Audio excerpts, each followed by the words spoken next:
자, 오늘 시장 흐름을 놓고 볼 때 사실상 2월 마지막 거래일이고 미국장이 금요일 날 급등이 나와서 기대 요인도 굉장히 컸었습니다. 그런데 문제는 오늘 기준에서 미국 쪽의 선물을 보니 2%대 급락이 연출돼 있다라는 거예요. 야, 이걸 어떻게 해석을 해야 될까? 주말에 나온 뉴스들을 어떻게 해석해야 될까? 근데 여러분들께 분명하게 말씀드렸던 내용은 우크라이나 관련해서의 변동성의 확장 범위는 이제는 더 이상 그렇게 뭐 해석할 이유조차 없다라고 설명을 드렸습니다. 그죠? 그래서 우크라이나 변동성 부분은 뭐 야간 방송이든 또 팍스 이데일리 쪽이 전부 설명을 드렸는데 이 아랫방향의 변동성으로 확장이 되려면은 지표가 다 무너져야 된다. 환율은 뭐 우리나라 원화의 기준에 1,300원을 넘겨야 되고, 그리고 일본 엔화가 어마어마한 강세를 띄어야 되고, 달러 인덱스가 강세를 띄는 게 아니라 달러 인덱스가 무슨 강세를 띄어요? 약세로 전환이 되는 거지. 예? 그잖아요. 안전 통화의 기준에 뭐 엔화의 기준으로 설정을 한다라고 한다면, 그리고 유가가 무슨 강세를 띱니까? 유가가 폭락을 해야죠. 우크라이나 사태 때문에 세계 경기가 침체되고 경색의 지경에 빠져진다면 유가가 폭락을 하죠. 수급 논리에 의해서 수요가 없는데 어떻게 유가 강세를 떼요? 지금의 기준은 근본적인 요인이 이 금리를 인상할 정도로 지표가 개선돼 있다. 그것이 유지된다. 경기 성장이 유지된다. 러시아의 우크라이나 침공 때문에 경기가 침체될 가능성이 제한적이다. 지정학적 리스크는 이제부터는 그들만의 리그로 그냥 쭉 진행되는 과정 속에 흐름이 연출될 거다. 2015년도에 미국과 이란의 핵 협상 때도 상반기 내내 별의별 변동이 다 있었죠.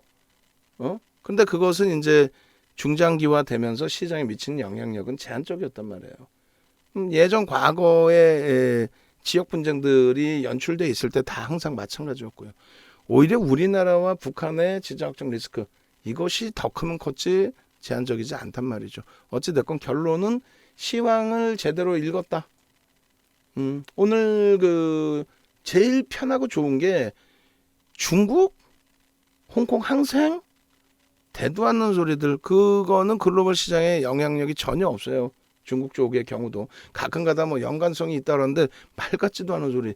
중국 쪽의 지수의 개념은 경기 동향을 놓고 보되 지수는 브릭스 시장, 지금이야 이제 이머징 마켓으로 뭐 불려지지만 전혀 글로벌 시장에 연동성 없다. 이렇게 해석을 하십시오. 결론은 이제 호주 쪽의 흐름이 8시에 개장을 하는데 너무 편해진 거예요. 뭐 제 입장에서도 그렇고 여러분들 입장에서도 미국 시장이 선물이 2%대 급락인데 금요일 날 오른 거 2% 감안하면은 똔똔이란 말이죠.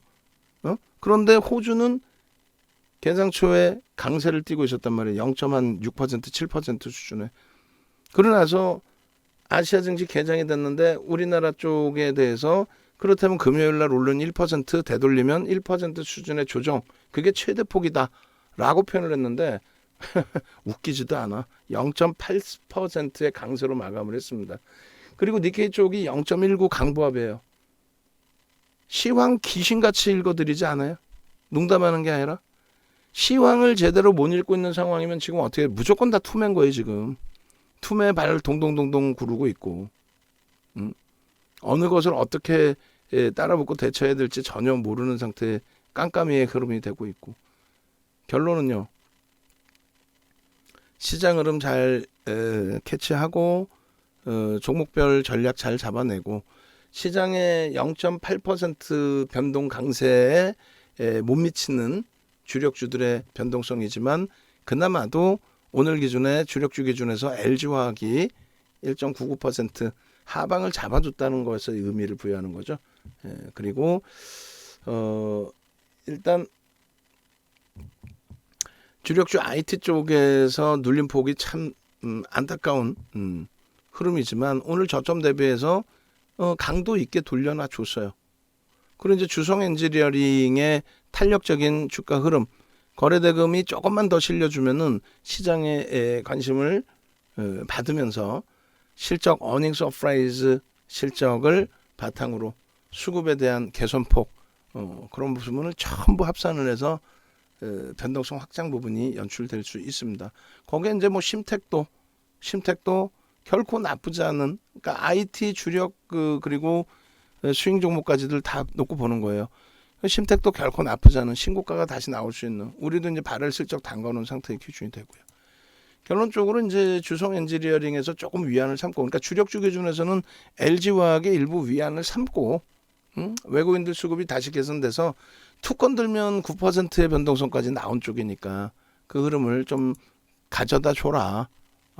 삼성전자 또 하이닉스, 얘는 말도 안 되는, 아니 PER 7배가 어딨어요 세상에. 진짜 눈물이 질끔 날 정도로 이건 말 같지도 않은 과도한 조정이기 때문에 연휴 끝나자마자 바로 13만원 치고 돌려야죠. 충분히 가능합니다. 하루 등락 범위 뭐 8%까지 나오기 때문에 5%만 움직여줘도 13만원 공방이에요. 시장 상황 감안하자고요. 그리고 이제 삼성전기든 뭐 LG전자든 또 LG노텍 그리고 DB하이텍이 꼬리 달고 또 얘도 똑같이 다른 종목처럼 돌려놨는데, 주성 엔지니어링하고 비교를 굉장히 길게 해드렸어요. 또 태민님 지금 뭐 접속 안 하시고 계시지만은 태민님도 비중이 좀 있으시기 때문에 질문을 주셨고, 전혀 부담스럽지 않다. 뭐 아쉽긴 하지만 고점 대비 밀린 폭의 기준이 85,400원 신고가를 찍고, 지금 PER이 지금 몇 배냐 이거요. 7배가 6배가 뭐야 6배가. 아무리 PBR이 좀 부담이 된다 해도 PER 6배가 뭡니까? 실적 전망치가 5천억의 순이익이, 참나. 올해 기준에 순이익이 5천억 예상치가, 전망치가. 주성 엔지니어링 끝내주죠. 뭐 기관들이 자자바 끌어올리고 손바뀜이고, 손바뀜이 지금 가격에 나오고 있고, 거기에 프로그램 쪽이 18만 주 매도 우위에서 10만 주 매수 우위면 28만 주를 대사드리면서 땡긴 거란 말이에요. 요거 버겁지 않아요. 와, 장대 양봉 3개 냈다. 아유, 거짓말쟁이들 아주. 이게 장대 양봉 3개야. 물론 평상시 변동성 대비해서 그렇지만은 등락률의 기준이 지난주에 얼마나 움직였다고, 종가 기준으로 16.8이에요. 종가 기준으로. 오늘 신풍제약 하루에 얼마 움직였어? 27% 움직였어요. 이게 무슨 과도한 흐름이냐는 거야. 이게 무슨. 개인 누적 수급 범위 보세요.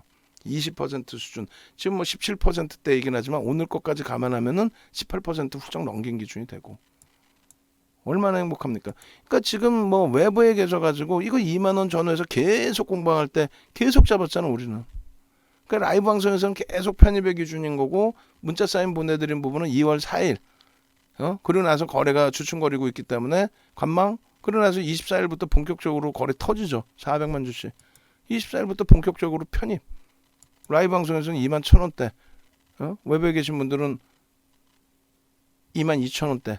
그리고 오늘 2만 6,550원. 그럼 거래일수로 2거래일 지났잖아요. 24일 날 편입하고. 예를 들어서 4,000원을 나온 거예요. 지금 장에. 거의 20% 가까이. 지금 장에. 그럼 됐죠 뭐. LG화학 기준에서 이제는 하방 잡고, 그동안 외국인들의 일부 매도가 나오면서 밀렸는데 외국인들 수급 일부만 개선돼도 1월 이후에 뭐 엄청난 매집이 됐으니까 현대차 기아도 거래 조금 더 수반하면서 되돌려주는 흐름이 나오면 됩니다. HMM이 제일 아쉬운데, HMM이 오늘 그 프로그램 쪽의 수급이 막판에 손바뀜 수급이 좀 일부 들어왔네요. 그리고 계속 이제 매수 강도를 여기서 잡아줬기 때문에 여기서 이제 하방이 잡힌다 인식을 하시면 돼요.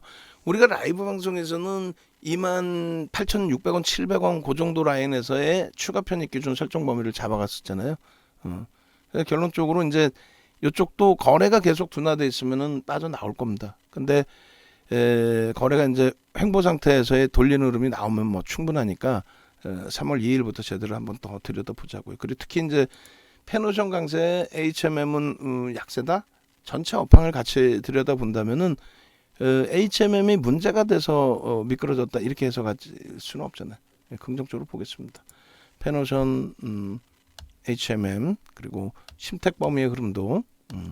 그리고 이제 하이브도 좀 아쉽지만은 하이브의 변동성 확장. 그리고 SM 부분이 아주 뭐 이거는 시원시원합니다. 거래 대금이 조금 아쉬워서 그런데 3월 2일에는 추가적으로 해석을 잘 해드릴게요. 그리고 우리 이시돌 돔 선생님께서 또 가지고 계시죠. 또 다른 분들 가지고 계시죠. 그렇기 때문에 일단은 엔터주들 다 묶어서 보고요. 그리고 금융지주하고 한국전력 부분 꾸준히 들여다볼 거예요. 금융지주사는 아직 손을 못 내밀고 있는데 꾸준히. 두산중공업이 오늘 프로그램 매도 대비해서 기관들 쪽의 매도라든가 외국인의 매도 강도가 월등히 셉니다. 그런데 주봉을 한번 대처해 보시자는 거예요. 그래서 한국전력과 두산중공업 한정기술을 묶어서 보시는데 우리는 한국전력의 기준을 우위로 둡니다. 사실상은 얘는 완벽하게 이제 정부의 정책이 바뀌게 되면 그리고 이제 두산중공업은 이제 정부의 원전 관련된 정책 플러스 해외 시장에서의 그 기술 협력 플러스 채권단으로부터의 조기 졸업 뭐 이런 부분들의 내용들을 여러 가지를 갖고 있어요. 그거 이제 뭐 뉴스범이 정리해서 가지고 나갈 거고 거래량이 2주 전에 터지고 나서 좀 정체였는데 지금 제대로 된 거래가 터트려진 거예요. 이게 반짝하고 이제 무너질 거냐 아니면 반짝하고 무너지는 게 아니라 이제 강세를 띄워줄 거냐.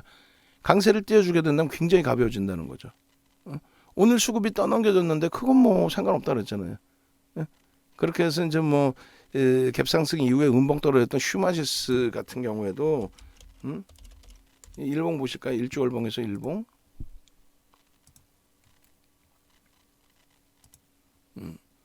이렇게 보시면은 휴마시스 같은 경우가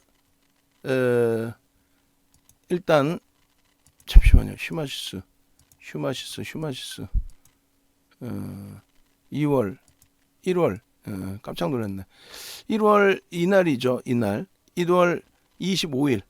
그러니까 이렇게 변동성이 크기 때문에 굉장히 무서운 거예요. 사실은 종목이.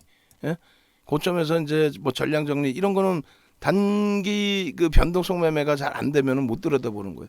이럴 때 25일 날이고 이 그 주간 단위에요. 그 주간 단위 한 템포 넘게. 결론적으로 주봉에서는 떨어져 내려갔지만 이때 당시 기준에 주봉에서는 어떻게 됐다고요? 일봉에서는 저렇게 떨어져 내려갔지만 주봉의 기준에서는 쇠폐령의 기준이 형성이 됐어요.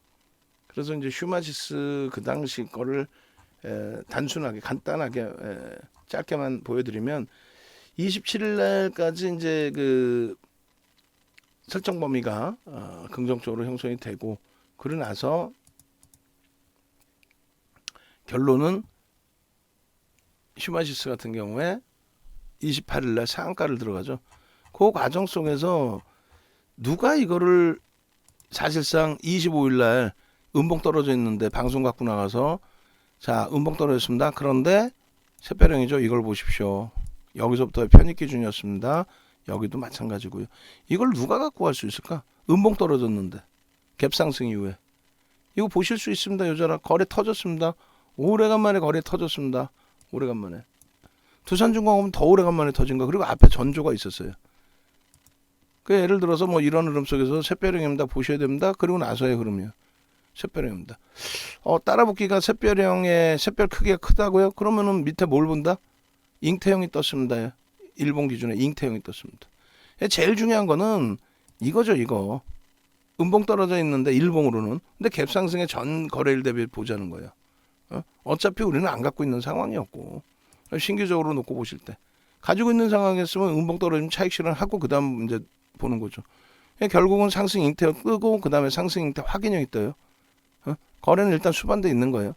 그럼 여기서는 어떻게 해요? 쇠폐령에 대해서 부담되시면 월봉 기준의 장악형과 일봉의 상승 잉태 확인형 야간 교육해드리고 어떻게 돼요? 결론은 그 다음에 상한가입니다. 바로 그 다음에 바로 상한가. 그러니까 주봉으로 놓고 보실 부분은 주봉으로 놓고 본다. 다만 이런 종목의 경우는 한 방에 또 죽는다니까요. 이렇게 상한가 가고 이렇게 움직였는데 그 다음에 이렇게 떨어져요. 이렇게 감당 안 되죠. 그래서 매매를 아무리 원활하신 분들이라 할지라도 도움을 받으셔야 되는 분들은 도움을 끝까지 받으셔야 돼. 그래서 오늘 하여간에 어찌됐건 그 기준점에 두산중공업의 매도 물량이 저렇게 많이 형성돼 있다 할지라도, 또 최악의 경우는 어쩔 수 없이 손절을 단행한다 할지라도 11조짜리 10조 8천억짜리의 거래대금 터지고 변동성의 기준이다. 그렇다면 손바뀜도 상당합니다. 매도 부분과 매수 부분의 기준에, 매수 부분은 어떻게 됐어요? 순매수로 놓고 보니까 외국인들 63만 주 매도고 기간 195만 주인데 매수한 쪽도 있다. 합산해서 500만 주 정도 매수를 했다. 그러니까 지금 주가 유지되는 거죠.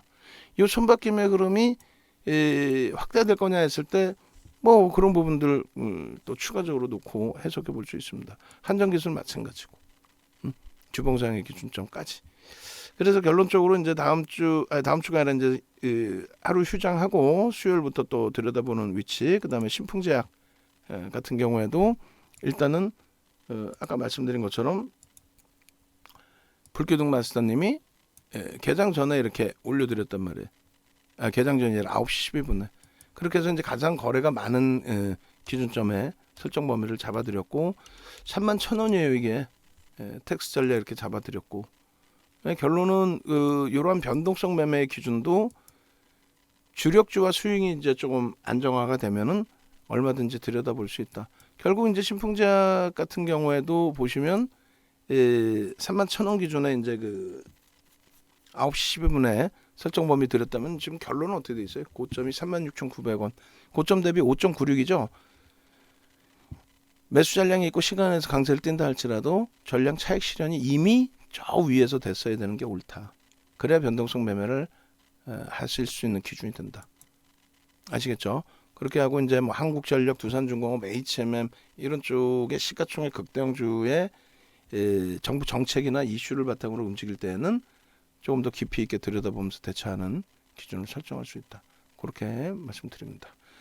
자, 오늘은 그나마 이제 주력주에서 LG화학 정도 수준, 그리고 그나마도 뭐 시장 대비 못 미치지만 강법을 주력주에서 유지해줬다는 기준, 그 정도. 그리고 스윙 종목에서 이제 주성 엔지니어링 쪽의 강세, 그리고 개별적으로 갖고 계시는 SM의 기준, 이 정도 범위인 것 같아요. 나머지 쪽은 뭐 HMM도 오늘 좀 많이 버거웠고, HMM 이외에는 뭐 DB하이텍이 좀 아쉬웠던 거고, LG전자하고 그렇게까지 우려되진 않아요. 그리고 특히 미국장 선물의 급락을 감안했을 때는 그나마 잘 대처했다.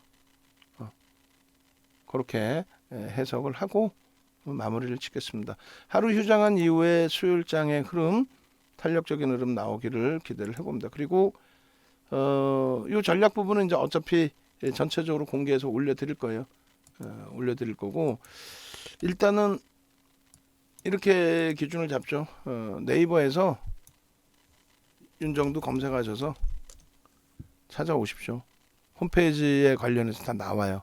링크를 뭐 찾아서 들어오시면 메인 화면에 불기둥 마스터님 삼고초려해서 모셔오고, 그리고 전략 부분은 뭐 주력주 기준 전략, 그리고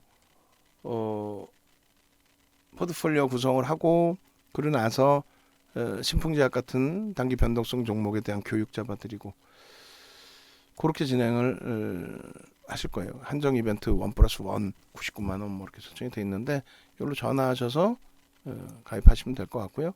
그리고 지금 이제 이벤트 부분, 라이브 방송 VVIP 이벤트 부분은 3월 2일 마감.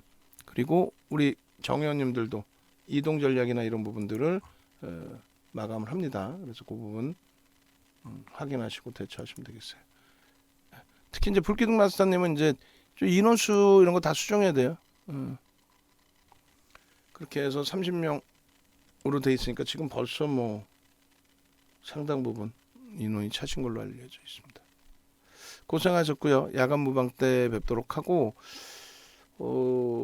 그리고 뭐 3월 1일 날 21시 또 야간 무방에서 추가적으로 전략 잡아드리도록 하겠습니다. 고생들 하셨습니다. 음악 올려드리겠습니다.